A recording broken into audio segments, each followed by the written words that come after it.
What's up, everyone? I hope everyone's doing great and that you're following the 3H's of the channel, and it's about to be somebody else's problem because they let us make it to Friday again. I hope you had a good week, or at least that your week was better than last week, and if not, well, there's always next week. And, of course, we're all here for the Friday episode. So I had a few comments and a few emails of people suggesting that I talk a little bit more about some of the more supernatural things. This can be hauntings, apparitions, just ghosts and spirits and all that stuff and demonic things in general. So that's what I'm going to talk about this week. I have some stories, I have some personal experiences, and we're going to see what we get into. And this first one is a short one. It's a little retelling of an anonymous forum post from 2013. They called it The Old Man Upstairs. This happened to me at a National Historic Site. The site itself was from the late 1800s, but for the life of me, I cannot remember the name. And at this point in the tour, the guide took us to the kitchen and was showing us this back door. It was really heavy and took 2 people to open. No matter how softly or slowly you opened it, it creaked a lot. And when they got it open, they were just showing us how thick the door was and what it was made out of. And then all of a sudden, the door slams. It reverberates through the whole house. The tour guide laughs and just says, "That's just the resident ghost. We call him the old man upstairs." In that moment, I assumed that she was just joking and that it was just a drafty old house. Half an hour later, we're now kind of in that free time where it's after the tour, but you can now wander around the grounds in the house. I was in the upper levels of the house. It was a 3-floor house plus a tower. I really wanted to see the tower, but the stairs to it are roped off. This was no big deal. I thought, I'll just peek. I'll just go up the steep stairs and then maybe up the stepladder a bit, just to the tower room. I won't go in. I just want to see up there. Now this was in the middle of the summer, and this was definitely an old house. It was very stuffy on the upper levels. And then I noticed something. Right where I am, at the top of the stepladder, peeking into the tower room. It's surrounded by windows. You'd think it would be boiling hot in there, but it was ice cold. Upon putting 2 and 2 together, I get this uneasy feeling, and then the floor creaks from behind me, like somebody is walking up the stairs behind me. But I haven't moved. There's nobody behind me. I go back down the ladder, and just as I'm descending the staircase, something pushes me. I stumble down the last 3 steps and basically fall on my face. And as if that wasn't enough, an hour or so later, I'm just wandering on the grounds, trying to comprehend what happened to me. I overhear part of a conversation when I pass 2 guides.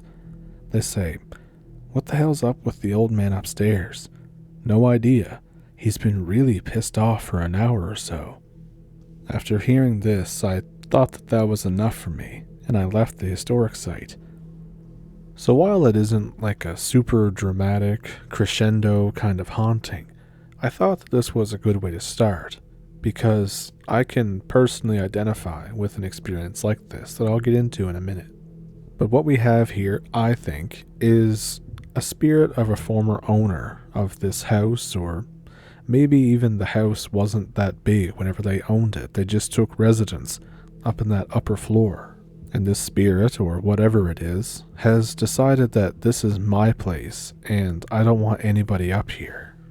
And of course, people being people, we're curious, we're snoopy. We want to go to the places that others say we shouldn't go.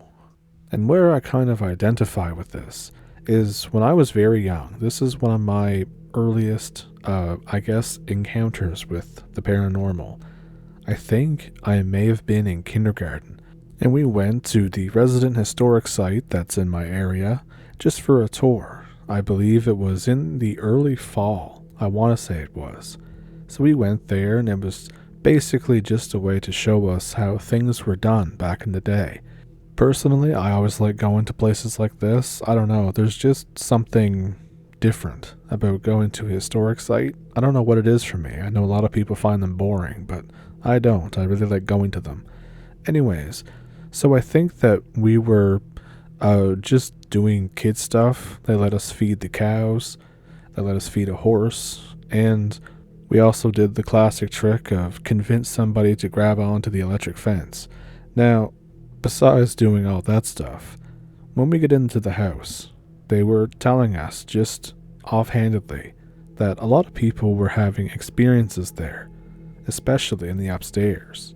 Now, in the upstairs, there was this bedroom, and they told us to pay attention to the things that went on in the bedroom. So, something that they pointed out was that the window was closed and it was locked. And not only was it locked, it was nailed shut. And that to pay attention to just the things in the room. See, now, what was supposed to happen was that while we were on another part of the tour, they were going to go and rearrange some things and see if we could pick out what changed where. It was going to be like a little fun game.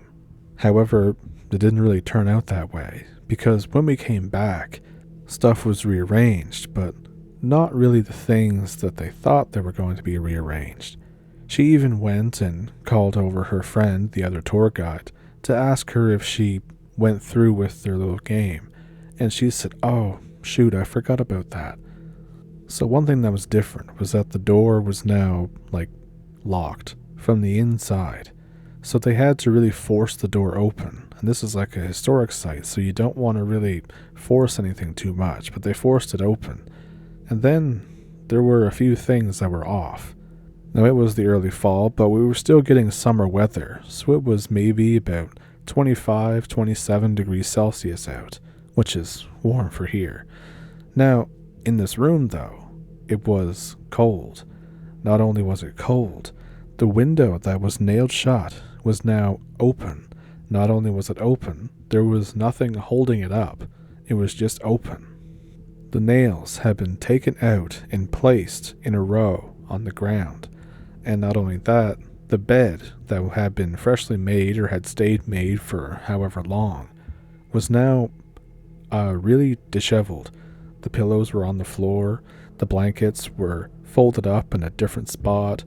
I think the mattress was turned over too. I don't know. My teacher at the time thought that maybe this was really an elaborate prank.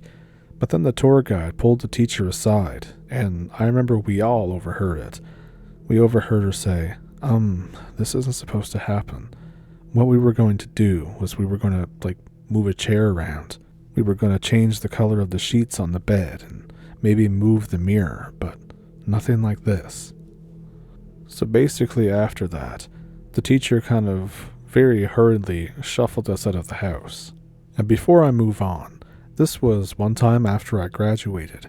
I went back to this place with my mom because they had done some renovations there. We just wanted to go and check it out and see what they did. It turned out that they had found a whole bunch of new stuff in a compartment place in the basement of the thing. So they just kind of put some of that stuff out and they renovated the floorboards and just to keep it so that it still looks old and it's still relevant to what the whole site is trying to portray, but it's just safer for people to walk around. That was a very roundabout way to say upgraded, but I really couldn't think of the word for some reason. But me and my mom go there, and we were looking at this new standing mirror that they found. And behind the standing mirror was one of the bedrooms, which before you could go into, but now were glassed off by a half high or a half door glass thing. But you could still kind of look in and see all the stuff in there. And in this room, there was just a bunk bed, there was some old boots, there was a dresser, another mirror, and just various things like that. And I don't know for sure if all this stuff came from the basement or not. It may have came from a sealed off storage place in the upstairs. I don't really remember. It's not super relevant, just so I get it right in my head. But me and my mom are there, and we're checking out this new gramophone type thing they had there where you could put your ear up to it, and I don't remember if it did anything or not, but it's not relevant. So I'm walking around the living room area, and I'm paying attention to how my feet creak on the boards. And the reason why I'm doing that is I'm just how many other people came through this very room? How many other people, when the original family lived here, what memories did they have and stuff? And while I'm kind of getting lost in this feeling, I look up to the mirror, and I can see myself in the mirror, but behind me, I can see a woman standing there, and she's standing in the bedroom that's glassed off. And at first, I thought that it was a tour guide, but then I realized that the girl's wearing, clothes that the tour guide doesn't wear. The girl's wearing a nightgown. The girl has freckles and light brown hair and blue eyes. I turn around to see who this girl is, but there's nobody there. I turn back to the mirror, and then I watch her get down on all fours and lay down close to the floor, and then she just stares at me, smiling. I look back to the bedroom again, and she's not there. I look back in the mirror, and I see her just kind of fade away or disappear or whatever. It's like I blinked and she was gone. So after that, I definitely left the house for a few minutes to kind of collect myself before I went back in. Nothing else happened that particular time, and I won't take up too much more time talking about this house because I have another set of stories. But yeah, I had thought about maybe sometime around the fall. I was going to do it last year, but I didn't get the okay. But I was going to go there, maybe do like a little investigation type thing.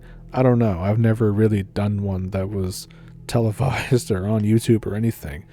But if that's something you're interested in, let me know, and I'll think about it, or I'll maybe see what I can do. So here we go with this big set of stories here.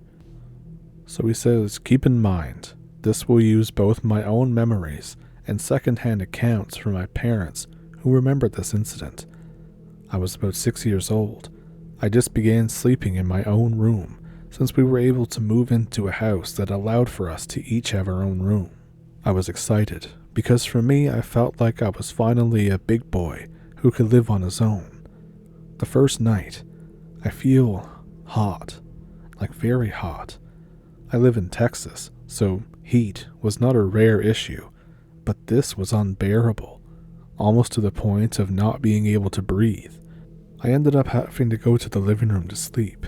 The next night, the heat returns, but this time, it was less hot, if you know what I mean, and more malicious, more mean. My 6-year-old mind didn't know what malice was, so it's the best way I could describe it. It made me want to leave my room, but I couldn't. Something made me so scared that I was just there, frozen. I tried yelling for my dad, and almost like those dreams where you yell and nothing comes out. The same thing here, but I wasn't sleeping, and I wasn't dreaming. Now here's where this memory gets a little fuzzy, so I'm going to go off of what my parents remember. The next day, I go to my dad and tell him about the past 2 nights. He chalks it up to me being scared, all alone in the dark. He decides that day to put in a nightlight in my room, and hopefully that helps. He came into my room that night like he usually does, and this time reads me a bedtime story, all in hopes to calm me down. He leaves, and seemingly that's the end of it. Fast forward to 2 a.m. or so. The absolute worst blood-curdling scream he has ever heard comes from my room. It's so loud that it actually wakes up the neighbors. My dad is not a fast man, but that day you'd swear he had super speed by the way he was able to get to my room so fast. Our rooms were on opposite sides of the house. Dad basically breaks the door off its hinges and sees me on the floor, crying and cowering for my life in a corner of the room. My dad goes on to explain how as soon as he went in, he felt this pure aura of anger and malice. Dad picks me up and bolts out of that room. I slept with them for the next 2 nights. My dad doesn't talk about the room for those days, not wanting to scare me. He tells me that after that he talked to my mom about it. My mom, being religious and an avid believer in the paranormal, tells my dad that it has to be some sort of spirit haunting the room. My dad is still skeptical, decides to say F it and sleep in the room himself, just to make sure that he didn't imagine it since he was still groggy and half awake when he came into my room that night. Later that night, he tucks me in with my mother and goes to sleep in my room. The next day, we find him sleeping in the living room. My mom asks my dad what happened. He begins to go on this huge tirade about how the room made him feel nauseous and almost depressed. He said that the heat itself was bad, but at around 2 a.m., he began to feel suicidal, to the point of thinking to just turn on the car's gas and let it be. My father is not a depressive person, nor has he ever had a history of anything like that. He tells my mom that something is definitely screwed up about that room. My sister, she was about 17, hears my dad say this, and as most teenagers do, tend to not believe him, so she says that she'll sleep in the room, to much my mother's dismay. Later that night, my sister goes into the room. At about 2 a.m., the same as last night, same as 2 nights before, she bolts out of the room. And I don't mean run, she almost leapt out of the room with how fast she tried to leave. My mother tells me that she even caught my sister trying to leave the house entirely, in a mess of sweat and tears. Later that night, my sister calms down. My parents ask her exactly what happened. She goes on to explain that she had been touched by something, and not just the normal grazing feeling or strange sensation. She means grabbed and groped. She explains that while the room itself became scorching hot, the touches felt like they were setting her on fire, that they were burning her. She said that the pain may have been one thing, but the sheer feeling of anguish and despair that she felt while it happened was on an entirely different level.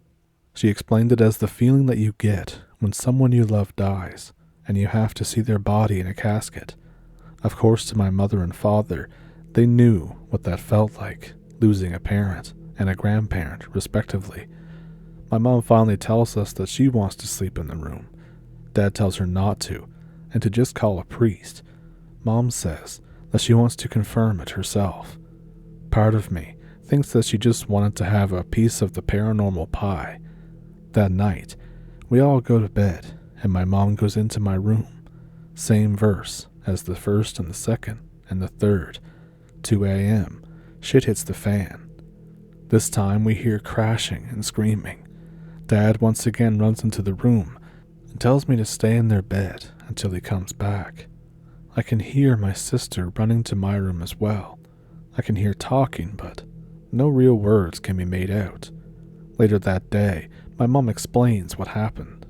Mom tells Dad that she felt the exact same malice and anger that he and my sister did, only this time she could feel a direction.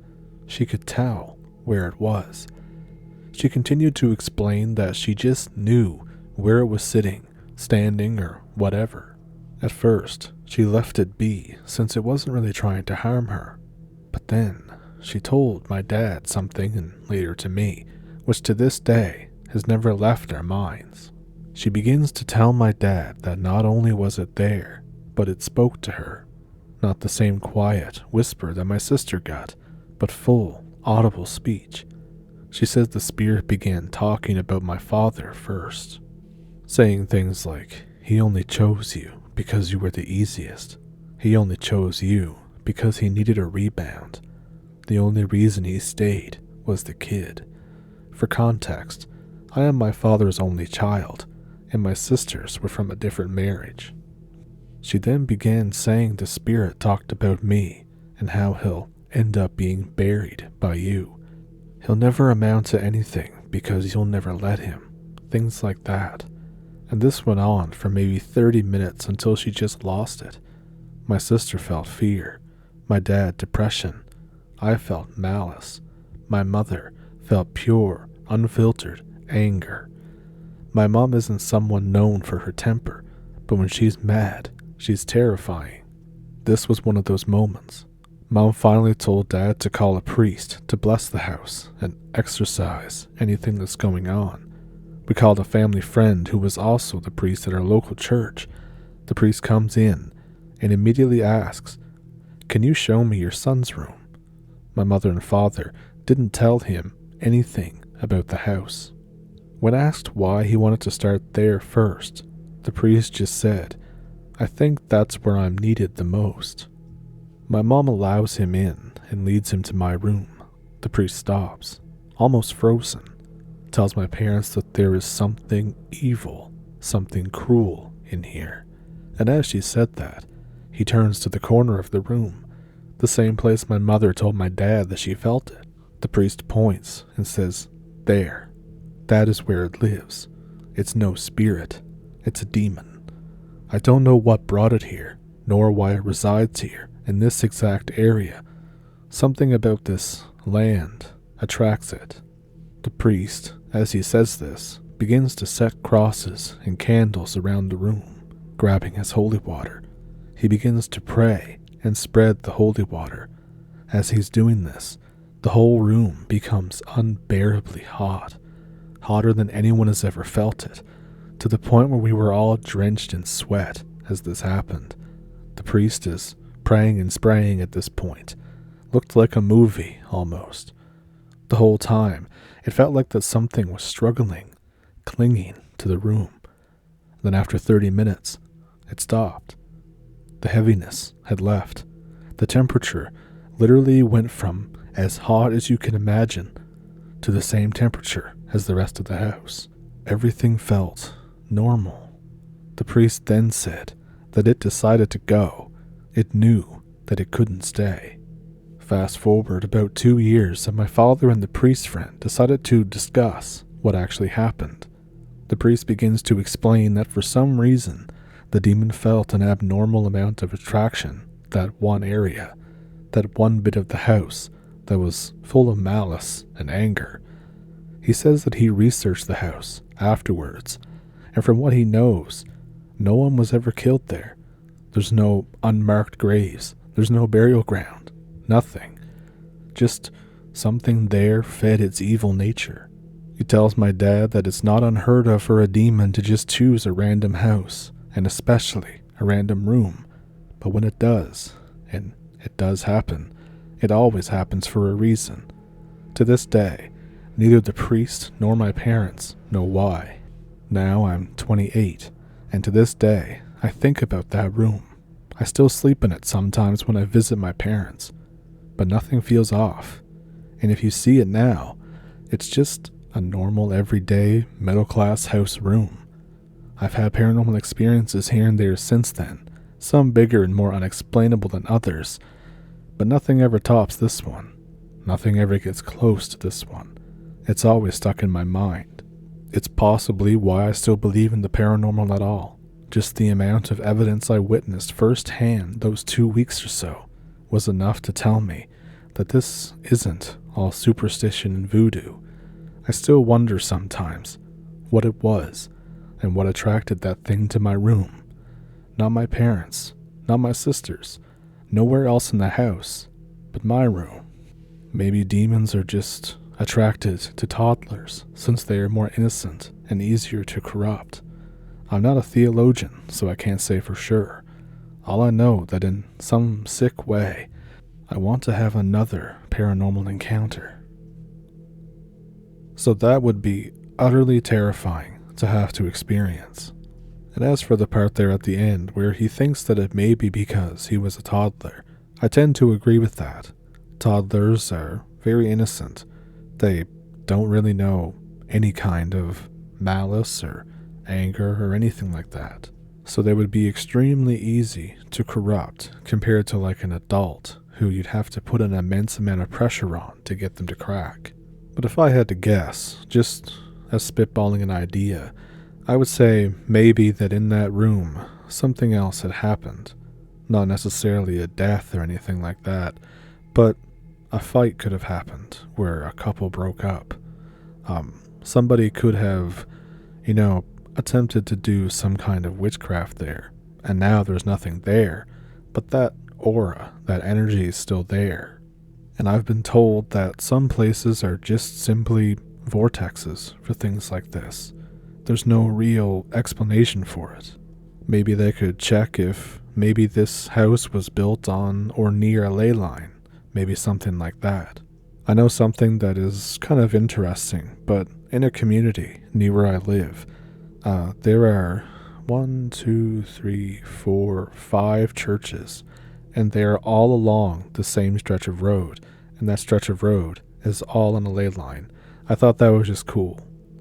But back to this, there's really anything that could draw a demon to your house. And the reason why I brought up like an argument or a fight that where a couple broke up, that could kind of, that's the depression. That's also the anger. It's kind of a whole mix of emotions that could have been left over in that house.